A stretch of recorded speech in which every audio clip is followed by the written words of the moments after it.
बहुत है motivation lines, लेकिन मैं कभी भी जो है इन सब का यूज़ नहीं करता। मैं केवल और केवल माँ बाप को अपने देखता हूँ, बस वही मेरे लिए मोटिवेशन है। और एनसीईआरटी मैंने 6 से 12 तक की ख़त्म की है। और जो भी नहीं है मान लीजिए तो हम बाहर जाके भी हम अगर संतुष्ट नहीं हुए तो बाहर जाके हम पूछ सकते हैं। वो जो टीचर पढ़ाते हैं जो सब्जेक्ट, वो जाके बाहर बैठते हैं 1 घंटे के लिए क्लास के बाद, तो वो डाउट क्लियर करते हैं।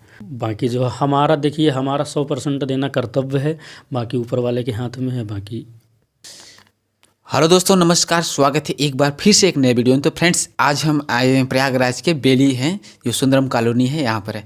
ये हमारे भैया हैं अभिषेक कुमार, जो यूपीएससी की तैयारी करते हैं और ये ध्येय आईएएस के स्टूडेंट रह चुके हैं। आज हम जानेंगे कि इनकी जर्नी कैसी रही और ये फर्स्ट अटैम्प्ट इस बार 2023 में देने वाले हैं। सबसे पहले तो हमारी तरफ से आपको ढेर सारी शुभकामनाएँ। जी धन्यवाद भाई। तो एक बार फिर से जानेंगे कि आपका नाम क्या है और आपका कहाँ से है, अपने बारे में बताइए। जी, मेरा नाम अभिषेक कुमार है जी। और मैं बांदा ज़िले के छोटे से गांव तिनवारी जो है थाना के ग्राम छापर से हूँ। और मुझे आए यहाँ पे 2 से 3 साल लगभग हो गया। जब मैं आया था तब मेरा उद्देश्य नहीं था यूपीएससी की तैयारी करना, क्योंकि मैंने बीएससी किया, बीएससी के बाद एमएससी किया, एमएससी के बाद मैं टेक्निकल लाइन में जाना चाह रहा था। लेकिन कुछ परिस्थितियाँ, कुछ ऐसा कारण हुआ कि मुझे आना पड़ा। और फिर जिस दिन से मैं आया उस दिन से जिस दिन से मैंने कोचिंग में एडमिशन लिया, तैयारी स्टार्ट की, उस दिन से फिर मैं लगातार लगा हूँ। तो आप जानेंगे कि जैसे आप बता रहे हैं 2 साल से यहाँ पर हैं, 3 साल से, तो आपने कोचिंग कब लिया था ध्येय आईएएस की? देखिए, ध्येय आईएएस में तो मैं पिछले 1 साल पहले मैंने एडमिशन लिया था और पिछले 1 साल से लगातार तैयारी कर रहा हूँ। और अभी भी कोचिंग चल रही है मेरी, कंप्लीट नहीं हुई है, क्योंकि प्रीलिम्स लेवल तो कंप्लीट हो गया है, लेकिन अभी मेंस, इंटरव्यू वगैरह वगैरह की तैयारी जो भी है तो अभी चल रही है।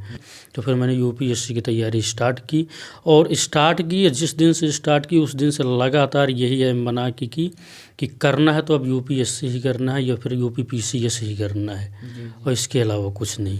जी। भी आप जानेंगे कि ज़रा ये बताइए कि जैसे आपका मीडियम क्या है यूपीएससी?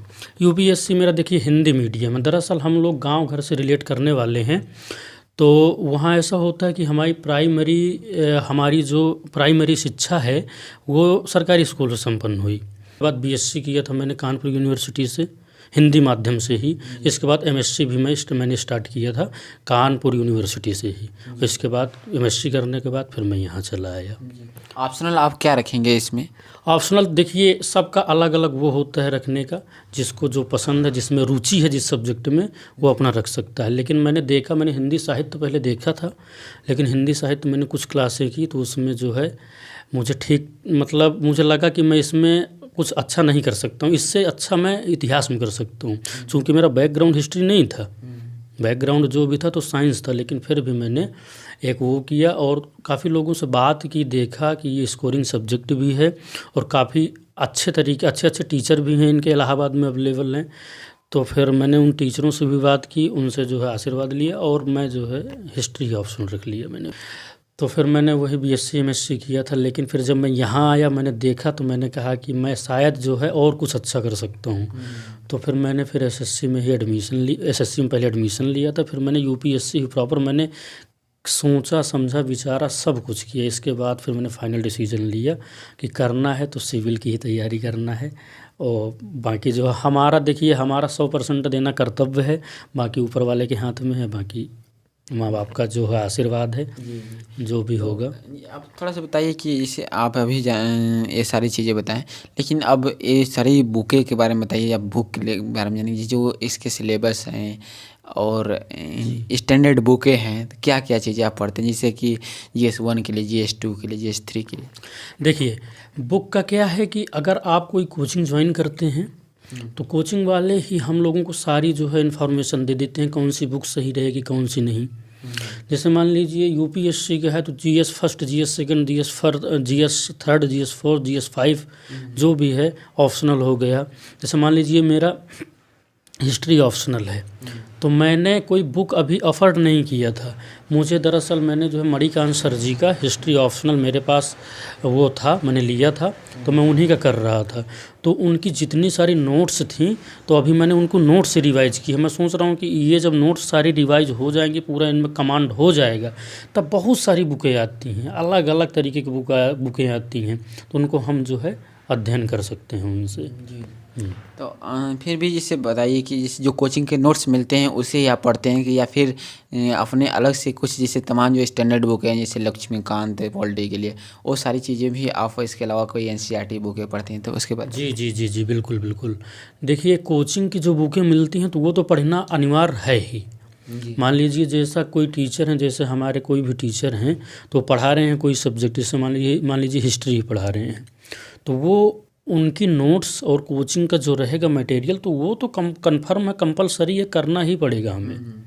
और इसके अलावा भी हमें करना होता है। अगर हमें तैयारी और अच्छी करनी होती है तो हमें करना होता है। जैसे मान लीजिए पॉलिटी की हो गया, तो पॉलिटी तो लक्ष्मीकांत रामबाण है, लक्ष्मीकांत ही पॉलिटी वहाँ से किया, क्लास से किया, कोचिंग के नोट से किया, और इसके बाद जो है लक्ष्मीकांत किया, प्रीवियस ईयर पिछले 10 साल 15 साल के जो टॉपिक कंप्लीट किया उसके प्रीवियस ईयर सॉल्व किया। फिर इसके बाद कोई भी जैसे टॉपिक, जैसे मान लीजिए आप पॉलिटी का कोई टॉपिक है, जैसे मान लीजिए फंडामेंटल राइट हो गया, तो फंडामेंटल राइट हमने पढ़ा वहाँ पे, इसके बाद कोचिंग के नोट्स जो है रिवाइज किया, इसके बाद कोचिंग की बुक्स हो गई उनको वो किया, रिवाइज किया अच्छे तरीके से, और फिर इसके बाद जो है हम लक्ष्मीकांत, जैसे मान लीजिए और भी काफ़ी बुकें आती हैं लेकिन लक्ष्मीकांत मुझे लग रहा है बेस्ट है। और इसके बाद फिर पिछले 10 साल 15 साल के जो भी उस टॉपिक से क्वेश्चन आए हैं उनको रिवाइज करना, उनको देखना। लक्ष्मीकांत पॉलिटी के लिए, हिस्ट्री के लिए आपने क्या बुक? हिस्ट्री के लिए देखिए अभी तक मैंने जिस NCERT मैंने 6 से 12 तक की ख़त्म की है। जैसे स्पेक्ट्रम वगैरह हो गया तो ये भी पढ़ना बहुत ज़रूरी है। और हर व्यक्ति का अलग अलग तरीके से अलग अलग बुक पढ़ना, और मतलब वो अपना अलग अलग तरीके से, कुल मिला के ये है कि उसको वो सब्जेक्ट तैयार होना चाहिए। काफ़ी अच्छी अच्छी बुकें भी आती हैं मार्केट में हिस्ट्री की। स्पेक्ट्रम जैसे आधुनिक भारत के इतिहास के लिए स्पेक्ट्रम सबसे बढ़िया बुक मानी जाती है। और इसमें एक पेपर स्पेक्ट्रम हिस्ट्री के लिए बताया, और जो जियोग्राफी के लिए और भी बुकें जो आप पढ़ते हैं जो सिलेबस में, उसके बारे में थोड़ा बताइए हर चीज़। देखिए ऐसा है कि अगर आप UPPSC की तैयारी कर रहे हैं, UPSC को ही टारगेट लेकर चला जा रहा है इस। अच्छा, अगर आप UPSC की अगर हम लोग तैयारी कर रहे हैं, UPSC मान लीजिए, तो उसके लिए देखिए सबसे पहली बात तो अभी हमने प्रीलिम्स का बैच लिया था, तो मैंने प्रीलिम्स पहले ख़त्म किया और मैंने मेंस स्टार्ट किया है।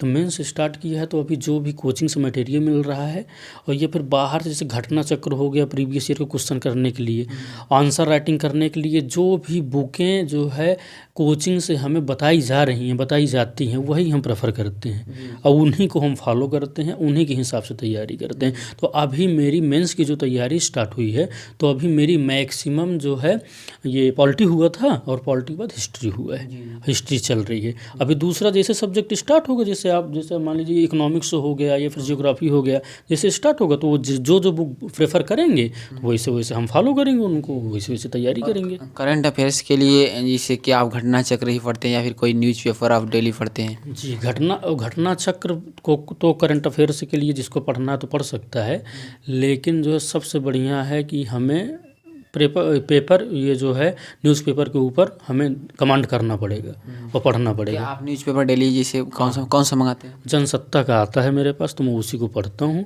और दृष्टि IAS का वो है, यूट्यूब पे चैनल है, ये प्रॉपर करंट के लिए, तो मैं उसको देख लेता हूँ, डेली बेसिस पे देखता हूँ। और इसके अलावा भी जैसे अगर बात करें, जैसे आप कब कोचिंग में DIS में एडमिशन लिए थे? एडमिशन लिए तो देखिए 1 साल हो गया। तो पहले मुझे जानकारी थी नहीं, अब जैसे स्टार्टिंग किया तो पहले ऐसा था कि मैंने प्रीलिम्स का बैच ले लिया। अब बैच तो ले लिया था, तैयारी तो करना था। प्रीलिम्स के लिए आपने कितने फी दिए? फीस तो उस टाइम पे शायद 31,000 रुपये थी। 2020 में लिए थे? 2020 के, हाँ 2020 के लास्ट में लिया था मैंने एडमिशन। कितना लिए? 31,000 रुपये समथिंग फीस थी, लेकिन कुछ रिक्वेस्ट करके जो है 1,500 रुपये कुछ कम हो गया था इसे ही। बाकी उस टाइम पे पैसा भी नहीं था हमारे पास कि हम प्रीमियम्स इकट्ठा ले लें। इंस्टॉलमेंट में दिए थे कि एक ही बार? इंस्टॉलमेंट में उतना हमारे पास नहीं था ना, इंस्टॉलमेंट में 3 इंस्टॉलमेंट में मैंने करवाया था। और इसके बाद मेंस का जो लिया अभी, तो मेंस का लिया है, तो मेंस का अभी इस टाइम पे 45,000 है, जी। तो उतना लगे है। अगर बात करें भी आप जानना चाहेंगे आपसे कि जैसे कोचिंग जब आप लेते हैं फ्री की या मेंस की, तो उसमें क्या क्या चीज़ें एक न्यू स्टूडेंट को मिलती है? कि एक बैग देख रहे हैं सामने आपको, इस बैग के अलावा भी आप क्या क्या मिलता है? देखिए, कोचिंग में हम लेंगे वहाँ एडमिशन तो बैग तो मिलेगा ही, वो तो कंपलसरी है ही। बैग के अलावा वहाँ से सारी बुकें, हर सब्जेक्ट की सारी बुकें मिलेगी, और बुकों के अलावा मैटर भी मिलता है वहाँ से। हर टॉपिक का जो भी पढ़ाया जाएगा उसका मैटर मिलेगा, और मैटर मिलने के बाद काफ़ी चीज़ें वहाँ प्रैक्टिस भी करवाई जाती हैं। काफ़ी हमें लाभ कोचिंग, मेरे हिसाब से तो कोचिंग का हमें बहुत ज़्यादा लाभ मिलता है। जो चीज़ें हम अपने से खोज के पढ़ेंगे, गाइडेंस, प्रॉपर गाइडेंस मिल जाता है कोचिंग से, क्योंकि मेहनत हमें स्वयं ही करना होता है जी। और जैसे करंट अफेयर्स के बुक लिस्ट, ये सारी चीज़ें, उसके अलावा जो टॉपिक चलती है बुक लिस्ट मिलते रहते हैं? जी जी जी जी, परफेक्ट 7 करके मिलता है। हिंदी मीडियम माध्यम वालों के लिए अलग से मिलता है, हिंदी में, और इंग्लिश मीडियम वालों के लिए इंग्लिश में मिलता है। वो हर सप्ताह में मिलता रहता है। कि जैसे ऑफलाइन क्लासेस चलती है या फिर LCD में टीवी में चलाई? जी, ऑफलाइन क्लासेस चलती, और ध्येय IAS भी है, दृष्टि भी है, लेकिन हम ध्येय में पढ़ें तो हम ध्येय को जानते हैं। जी। और जैसे कोई डाउट क्लास में आपका हुआ तो मतलब बीच क्लास में आप जैसे स्टैंड होके खड़ा होके पूछ सकते हैं, या फिर कोई अलग से डाउट के लिए टीचर आते हैं? जी, वहाँ क्लास में भी जो टॉपिक चल रहा है उससे रिलेटेड आप डाउट पूछ सकते हैं, तुरंत टीचर बताते हैं। और जो भी नहीं है मान लीजिए, तो हम बाहर जाके भी हम अगर संतुष्ट नहीं हुए तो बाहर जाके हम पूछ सकते हैं। वो जो टीचर पढ़ाते हैं जो सब्जेक्ट, वो जाके बाहर बैठते हैं 1 घंटे के लिए क्लास के बाद, तो वो डाउट क्लियर करते हैं। इसमें तो कोई जो है संदेह नहीं, डाउट अच्छे तरीके से क्लियर होता है जी। कितने घंटे क्लासेज आपकी डेली चलाई जाती है? जी, 2.5 घंटे क्लासेस चलती हैं। 2.5 से 3 घंटा, कोई सब्जेक्ट 3 घंटा, कोई सब्जेक्ट 2.5 घंटा, 2.5 से 3 घंटा मैक्सिमम लेवल पे। वो क्लासेज क्या जैसे आपके कोई मोबाइल फ़ोन एप्लीकेशन में भी रिकॉर्ड रहती है, आप दोबारा देख सकते हैं? जी जी जी, ऑनलाइन ऐसा है कि अगर हम ऑफलाइन क्लास कर रहे हैं तो ऑनलाइन की भी सुविधा है वहाँ पे, ऑनलाइन भी मिलता है। करेंगे जैसे कोई भी न्यू स्टूडेंट है जो सिविल सर्विस की प्रिपरेशन करना चाहते हैं, उन्हें क्या मैसेज देना चाहेंगे आप? देखिए, कोई भी व्यक्ति अगर आ रहा है, कोई भी लड़का, कोई भी स्टूडेंट, कोई भी एस्पिरेंट आ रहा है, तो सबसे पहले तो वो आए, माहौल समझे अपना कैसा, कि वो पहली बात उसके माइंड में ये सेटअप होना चाहिए कि उसको करना क्या है। अगर वो UPSC के लिए प्रॉपर आ रहा है तो सबसे पहले आके उसको NCERT पे फोकस करना चाहिए। और देखिए, लड़का अपने आप से भी पढ़ सकता है, अपने आप से भी तैयारी कर सकता है, बुक्स के माध्यम से हो गया, या फिर अपने आप से भी कर सकता। और दरअसल कोचिंग में एडमिशन लेने का, कोचिंग के थ्रू तैयारी करने का मतलब ये है कि हमें बहुत जल्दी चीज़ें, गाइडेंस हमें मिल जाता है, और तैयारी करना काफ़ी आसान हो जाता है जी।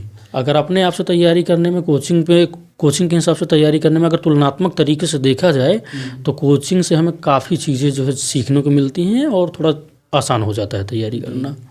अब थोड़ा सा एक लास्ट क्वेश्चन है, कोई भी मोटिवेशन लाइनें आपको यदि आती है, इंस्पिरेशन लाइनें आती है, तो थोड़ा हमारे दर्शकों के बीच सुनाइए। जी, वैसे तो बहुत है मोटिवेशन लाइंस, लेकिन मैं कभी भी जो है इन सब का यूज़ नहीं करता। मैं केवल और केवल माँ बाप को अपने देखता हूँ, बस वही मेरे लिए मोटिवेशन है और कुछ नहीं। माँ बाप, भाई बहन जो भी हैं मेरे लिए इतना कुछ किए हैं, तो उनके लिए मेरा फ़र्ज़ है कि मैं कुछ ना कुछ करूँगा, और इसके लिए जान लगा दूँगा। भले बाकी जो है भगवान को देना है, ऊपर वाले को करना है जी। तो थैंक यू, बहुत बहुत धन्यवाद हमारे साथ जुड़ने के लिए आपका। जी, धन्यवाद। तो हेलो फ्रेंड्स, जैसा कि भैया ने सारी चीज़ें UPSC को लेकर, चाहे कोचिंग ध्येय IAS के कोचिंग के लेकर, फ्रीज, प्रीलिम्स, मेंस, स्ट्रेटजी, वो सारी चीज़ें बताया, और बताया कि मोटिवेशन की सबसे बड़ा स्रोत माँ बाप है। यदि आप अपनी माँ बाप को, सब आँखों के जो है कि तारे हैं, उनके सपने को पूरा करना चाहते हैं, उन्हें अपनी परिस्थिति से और एक बेहतर परिस्थिति देना चाहते हैं, तो उनसे बड़ा मोटिवेशन कोई नहीं हो सकता। तो फ्रेंड्स, आई होप कि यह वीडियो आपको पसंद आएगा। कोई भी क्वेरी है तो कमेंट सेक्शन में ज़रूर बताइएगा। साथ साथ ये भी बताइएगा कमेंट्स में कि आज का ये वीडियो आपको कैसा लगा। तो ऐसे ही कमेंट्स में करते रहिएगा कैसे प्रयागराज में किस तरह के रिलेटेड वीडियो आपको चाहिए, तो ऐसे वीडियो हम आपको बनाते रहेंगे। जय हिंद, जय भारत।